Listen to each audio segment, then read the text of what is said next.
تو عجب نقره‌هایی کسی هم نیستش بندازم. برای اینجا سلام.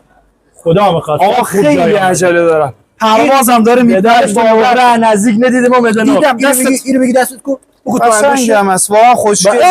قشنگی حداقل مال 2-3 قرن پیش. اینو نقره است.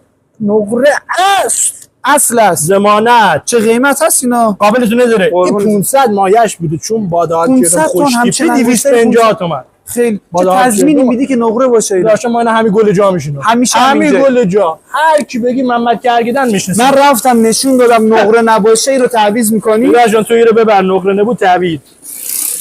یعنی بیام پولام بهم پس میدی. هم اونجا کارت به کارت نقدی. با چه منطقی فکر میکنید این کار نقره است؟ و چه تضمینی میتونه بهتون بده دستفروش بابت نقره بودن این انگشتر؟ تمام علائم شما تو کپشن بهتون